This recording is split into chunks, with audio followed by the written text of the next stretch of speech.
Last lecture में हमने integrating factor के 4 रूल्स के बारे में पढ़ा था। फर्स्ट रूल हमें क्या कहता है, if M D x plus N D Y equals to zero is homogeneous then 1 by mx plus ny is an integrating factor provided mx plus ny not equal to 0. If equation m dx plus n dy equals to 0 is of the form f1 xy y dx plus f2 xy x dy equals to 0, then 1 by mx minus ny is an integrating factor provided it will be a non-zero. If the equation m dx plus n dy equals to 0, ये equation है आपके पास curly M over curly Y minus curly N over curly X over N is a function of X only, then E power of E integration F of X D X is an integrating factor. अगर ये आपके पास function of x बनता है उस case में ये उसका क्या होगा, इंटीग्रेटिंग फैक्टर। फोर्थ रूल हमें क्या कहता है, if an equation m D x plus N D Y equals to zero curly N over curly x minus curly M over curly y over m is a function of y only, then power of E integration F of y D y is an integrating factor. और अगर ये आपके पास function of Y होता है तो उस case में ये इसका क्या होगा, इंटीग्रेटिंग फैक्टर। हमने ये 4 रूल्स पढ़े थे। अब फिफ्थ रूल हमें ये कहता है, if an equation of the form x A Y b, अगर given equation m D x plus N D y को आप इस फॉर्म में रिड्यूस कर सको, x A Y B M Y D x plus N x D Y x R Y S P Y D x q x D Y equals to zero. देखो x ए Y B M Y D x, M constant है, A constant है, B constant है, D X का coefficient क्या होगा, Y into some constant, plus D Y का coefficient क्या होगा, X into some constant, R constant है, एस भी कॉन्स्टेंट है, डी एक्स का कोफिशिएंट क्या होगा, Y into some constant, D Y का कोफिशिएंट क्या होगा, X into some constant equals to zero, then integrating factor will be X H Y K. उस केस में आपके पास इंटीग्रेटिंग फैक्टर क्या होगा, एक्स एच वाई के। अगर गिवन इक्वेशन को हम इस फॉर्म में रिड्यूस कर सकें तो आपके पास इंटीग्रेटिंग फैक्टर क्या होगा, एक्स एच वाई के। ये उसका क्या होगा, इंटीग्रेटिंग। ठीक है, तो गिवन इक्वेशन अगर आपके पास इस फॉर्म में रिड्यूस हो सके तो उस केस में आपके पास एक्स एच वाई के उसका क्या होगा, इंटीग्रेटिंग फैक्टर होगा। मेंशन क्या हुआ है, एच और K are such that after multiplying by integrating factor the equation becomes exact. Given equation आपके पास क्या हो जाएगी, एग्जैक्ट हो जाएगी। क्वेश्चन देखो,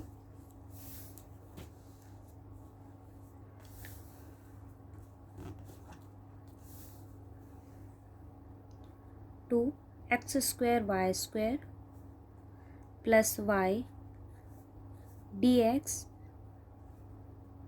two X square Y square plus Y D X minus x cube Y minus 3x D Y equals to zero. हमने form क्या पढ़ा है कि आपके पास गिवन डिफरेंशियल जो भी M D x plus N D Y form आपके पास गिवन हो, अगर हम उसको किस फॉर्म में रिड्यूस कर सकें, X A Y B M Y D x plus N x D Y plus X R Y S P Y D x plus Q x D Y equals to zero. X A Y B आपके पास बाहर होना चाहिए। देखो एक हमें देखना है Y D X X D Y, ठीक है। सेम कंडीशन के लिए वाई डी एक्स और एक्स डी वाई, आपको ऐसे 2 पेयर बनाने हैं, D X Y D Y और डी वाई के। देखो सबसे पहले मैंने क्या किया, 2x square Y square D x plus Y D X minus x cube Y D Y plus 3x D Y, ठीक है। अब 2 पेयर हमें रखने हैं, एक dx, तो उसके साथ क्या होगा dy। आपको पेयर ऐसे बनाने हैं कि dx का कोफिशिएंट क्या होना चाहिए y, और dy का कोफिशिएंट आपके पास क्या होना चाहिए x होना चाहिए। यहाँ मेरे पास क्या है एक्स स्क्वायर वाई स्क्वायर। अगर हम इसकी बात करें, यहाँ से अगर मैं एक्स स्क्वायर कॉमन लूँ तो यहाँ से हम एक्स स्क्वायर कॉमन ले सकते हैं, ठीक है। अगर यहाँ से वाई स्क्वायर वाई कॉमन ले, देखो ये है एक्स स्क्वायर मैंने कॉमन लिया, एक इस पेयर की बात कर रहे हैं और इस पेयर की, एक्स स्क्वायर कॉमन लिया तो यहाँ क्या रहेगा माइनस एक्स, यहाँ से एक्स स्क्वायर कॉमन ले लिया। अब बात करते हैं इसके पास क्या है वाई स्क्वायर और यहाँ सिर्फ क्या है वाई, तो मिनिमम क्वांटिटी की क्या है मिनिमम पावर, ये 2 है, ये क्या है 1, so take Y as a common, ठीक है। वाई कॉमन लिया तो यहाँ क्या बचेगा 2 constant value as it is, Y square से वाई कॉमन लिया है तो वाई dx। अब बात करते हैं इसकी, हमने क्या कॉमन लिया एक्स स्क्वायर, तो क्या बचेगा एक्स, वाई हम कॉमन ले चुके, ये क्या हो गया dy। इन दो पेयर्स को लिया है तो अब इनको देखते हैं, ये क्या है y और यहाँ क्या है 3x dy, तो मैंने बाहर कुछ कॉमन आएगा, दोनों में से कुछ भी कॉमन नहीं आएगा, तो मेरे पास क्या हो गया y dx plus 3x dy equals to 0। अब कंपेयर करते हैं जनरल इक्वेशन के साथ, आपके पास इक्वेशन क्या होती है 2y dx plus minus of x dy plus इसका कोफिशिएंट क्या है 1, तो इस 1 को मैंने किस फॉर्म में लिखा x की पावर 0 y की पावर भी 0, y dx plus 3x dy। अब जनरल इस इक्वेशन के साथ कंपेयर करो, a की वैल्यू क्या है 2, y की वैल्यू क्या है, सॉरी b की वैल्यू क्या है, y का देखो x की पावर एक ऑफ आपके पास x की पावर क्या है a, यहाँ x की पावर क्या है 2, सो value of a is 2, y का पावर आपके पास कितनी है यहाँ 1 है, यहाँ y की पावर क्या है b, so value of b is 1। अब अंदर आते हैं, क्या है एम वाई डी एक्स है, D X Y Y, M की वैल्यू क्या हो गई दोनों को कंपेयर करेंगे तो 2 प्लस प्लस उसके बाद क्या आता है D Y X as it is, N की वैल्यू क्या आएगी दोनों को कंपेयर करेंगे तो -1, ठीक है। उसके बाद देखो, मतलब आपको गिवन जो भी आप यहाँ से कोफिशिएंट कंपेयर करके सॉरी कॉमन लेके आप जो भी इस इक्वेशन में गिवन इक्वेशन को रिड्यूस करोगे, तो आपको इस चीज़ का ध्यान रखना है कि इनके बीच रिलेशन किसका होना चाहिए पॉजिटिव साइन का, dx का कोफिशिएंट y होना चाहिए और dy का कोफिशिएंट आपके पास क्या होना चाहिए x होना चाहिए, दोनों पेयर्स के लिए है ये। बाहर जितना भी कॉमन है उसका कॉमन लो, और अगर आपके पास कुछ भी कॉमन नहीं आता तो उस केस में उनकी पावर को आप इस फॉर्म में लिख सकते हो। अब मैं अगर यहाँ इस पेयर की बात करूँ तो देखो पी वाई डी एक्स होता है, डी एक्स है वाई भी है, लेकिन पी इसका कोफिशिएंट पी होगा, लेकिन यहाँ इसका कोफिशिएंट कुछ नहीं है ना, इट मीन्स आपके पास पी की वैल्यू क्या हो गई 1 हो गई। यहाँ देखो x होता है ये डी वाई एक्स और ये क्या होता है q, लेकिन यहाँ क्या है 3, सो q इक्वल्स टू 3। अब इसके बाहर वालों की बात करें तो आपके पास क्या आता है x की पावर r, यहाँ देखेंगे तो यहाँ कुछ नहीं था सिर्फ 1 था, तो मैंने उसको क्या लिखा x की power 0, because value of x 0 equals to 1, so it may be written as x की पावर 0, ये क्या है x की पावर r, सो आपके पास r की वैल्यू क्या होगी 0 and the value of s is also 0। हमने वैल्यूज़ निकाल ली। अब उसके बाद हम क्या करते हैं, अगर गिवन इक्वेशन इस फॉर्म में रिड्यूस हो जाती है तो इंटीग्रेटिंग फैक्टर आपके पास क्या बनता है x की पावर h और y की पावर k। तो हम क्या करेंगे, जो भी गिवन इक्वेशन है उसको किससे मल्टीप्लाई करेंगे, इससे मल्टीप्लाई करेंगे। ये गिवन इक्वेशन है आपके पास, यहाँ मल्टीप्लाई करो x की पावर h और y की पावर k, मल्टीप्लाई करेंगे तो देखो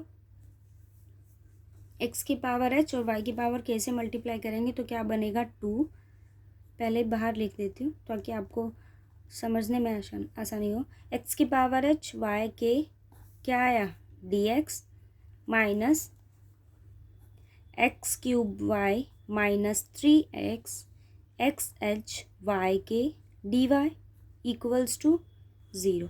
मल्टीप्लाई करो, अगर अंदर मल्टीप्लाई करते हैं बोथ साइड मल्टीप्लाई होगा, 2 as it is X H plus 2, base same है, मल्टीप्लाई कर रहे हैं, पावर्स क्या होंगी, ऐड ही होंगी, Y plus K plus 2, X की पावर एच, वाई की पावर कितनी हो जाएगी के प्लस 1 डी एक्स। ठीक है, इंटीग्रेट, अगर गिवन इक्वेशन इस फॉर्म में रिड्यूस हो जाती है तो मैंने आपको वैल्यूज़ बता दी कि कैसे कॉमन मतलब कंपेयर करके गिवन इक्वेशन से हम कांस्टेंट वैल्यूज़ को फाइंड आउट कर सकते हैं। अगर इक्वेशन उस फॉर्म में रिड्यूस हो जाती है तो इंटीग्रेटिंग फैक्टर क्या होता है, एक्स एच वाई के इंटीग्रेटिंग फैक्टर बनता है।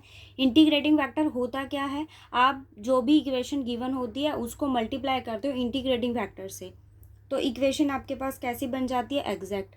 मल्टीप्लाई, तो मैंने गिवन इक्वेशन को मल्टीप्लाई किया, X K Y H X H Y K से मल्टीप्लाई करेंगे, यहाँ दो फैक्टर्स हैं तो दोनों से मल्टीप्लाई होगा, एक्स एच प्लस 2 वाई के प्लस 2, यहाँ एक्स नहीं है तो एक्स की पावर एच और वाई है तो उसकी पावर कितनी है 1, और ये कितना हो जाएगा के प्लस 1।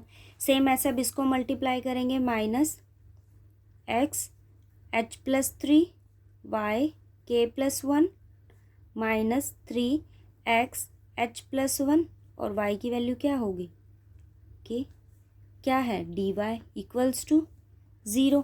अगर ये आपने इंटीग्रेटिंग फैक्टर से उसको मल्टीप्लाई किया, इसका मतलब अगर इंटीग्रेटिंग फैक्टर से मल्टीप्लाई करते हैं तो गिवन इक्वेशन आपके पास क्या बन जाती है, बिकम्स एग्जैक्ट। और एग्जैक्ट की कंडीशन क्या होती है कि अगर वो एग्जैक्ट है इट मीन्स आपके पास ये दोनों वैल्यूज़ क्या होंगी, इक्वल होनी चाहिए, ये दोनों वैल्यूज़ क्या होंगी, इक्वल होंगी। अब ये वैल्यू मेरे पास किसकी है, m, बिकॉज जनरल इक्वेशन किस फॉर्म का होता है, M D x plus N D Y, और ये इक्वेशन आपके पास किसकी है, n की। फाइंड आउट करो, curly m over curly y, curly n over curly x, ये m है, m का derivative with respect to y, y के रिस्पेक्ट में करेंगे तो x तो एज इट इज़ रहेगा 2, इसकी पावर आगे आएगी तो k plus 2 X H plus 2 as it is रहेगा, और ये कितना हो जाएगा k प्लस 1। अब यहाँ देखेंगे किस में डेरिवेटिव कर रहे हैं, y में, तो X H as it is रहेगा, इसका करेंगे तो k प्लस 1, y की पावर कितनी हो जाएगी k। सेम अब इसका डेरिवेटिव करेंगे with respect to x, minus यहाँ डेरिवेटिव करेंगे x के रिस्पेक्ट में तो h प्लस 3 आगे, x की पावर h प्लस 2 वाई के प्लस 1, और x का x के रिस्पेक्ट में क्या हो जाएगा 1, सो इसका डेरिवेटिव ये होगा, minus minus plus 3 as it is, derivative with respect to x है, इसका डेरिवेटिव करेंगे सो h प्लस 1, x की पावर h, और y की पावर क्या आपके पास क्या रहेगा, एज इट इज़ रहेगा। ये डेरिवेटिव m का डेरिवेटिव क्या विद रिस्पेक्ट टू y, और n का डेरिवेटिव क्या विद रिस्पेक्ट टू x। ठीक है, अब क्या करेंगे, अगर वो एग्जैक्ट है इट मीन्स ये दोनों वैल्यूज़ क्या होंगी, इक्वल होंगी। इक्वल होंगी तो दोनों को इक्वल रखेंगे, 2 into K plus 2 X H plus 2 Y के plus 1 plus 2 K plus 1 X H Y के, किसके इक्वल होगा, इसके इक्वल होगा, क्योंकि मैंने गिवन इक्वेशन को इस फॉर्म में रिड्यूस किया, और फिफ्थ रूल हमें ये कहता है कि given equation is of the form this form. ठीक है, इस फॉर्म में अगर रिड्यूस हो जाता है then integrating factor is X H Y K, और इंटीग्रेटिंग फैक्टर की कंडीशन ये कहती है कि अगर वो इंटीग्रेटिंग फैक्टर है गिवन इक्वेशन को मल्टीप्लाई करने के बाद इक्वेशन बिकम्स अ एग्जैक्ट। तो इक्वेशन एग्जैक्ट कब होगी, जब both are equal, if both are equal. तो मैंने दोनों को क्या रखा, इक्वल रखा, minus H plus 3 X H plus 2 Y के प्लस 1, वाई के plus 1 plus 3 H plus 1 X H Y K. अब दोनों साइड अगर इक्वेशंस को देखा जाए तो एक कॉमन चीज़ नोटिस करना पहले इसको हाइड करते हैं, इन दोनों की फर्स्ट टर्म्स को देखो, ये क्या है, x की पावर h+2 y की पावर k+1, सेम कंडीशन यहाँ है, x h+2 y k+1, दोनों में पावर सेम है ना। तो मैंने क्या किया, कोफिशिएंट्स कंपेयर करे किसके, of x h+2 y k+1 का। सेकंड कंडीशन को अगर देखें तो ये क्या है, एक्स एच वाई के, यहाँ भी क्या है, एक्स एच और वाई के। इसके अगर कोफिशिएंट कंपेयर करेंगे तो इसका कोफिशिएंट यहाँ क्या है, 2k+2, और यहाँ की बात करें तो यहाँ क्या है, -h+3। ठीक है, आपको क्या करना है, अगर वो एग्जैक्ट है तो ये दोनों फैक्टर्स क्या होंगे, इक्वल होंगे। मैंने दोनों को इक्वल रखा। इस इक्वेशन में आपके पास जो x और y की पावर्स होंगी वो सब दोनों साइड में क्या होंगी, इक्वल होंगी। तो इसी का मैंने यूज़ किया कि दोनों साइड क्या है, इक्वल है। सो इनके कोफिशिएंट्स भी क्या, मतलब इनके कोफिशिएंट्स को इक्वेट किया, कंपेयर किया, तो दोनों भी क्या होंगे, इक्वल होंगे। एक से ये इक्वेशन आई, और सेकंड फॉर्म मेरे पास क्या है, एक्स एच वाई के। इन दोनों के कोफिशिएंट भी अगर कंपेयर करते हैं तो 2k+1 इक्वल्स टू 3h+1। अब दो इक्वेशन मैंने बनाई है, एक इक्वेशन से ये आई वैल्यू और एक इक्वेशन से ये आई। अब आप दोनों इक्वेशन से कंपेयर करो और इसको सॉल्व करो कि आपके पास वैल्यू क्या। यहाँ से इन दोनों इक्वेशन को कंपेयर करके मैंने दो इक्वेशन बनाई। अब आप इन दोनों को सॉल्व कीजिए, एच और के की वैल्यू को फाइंड आउट कीजिए।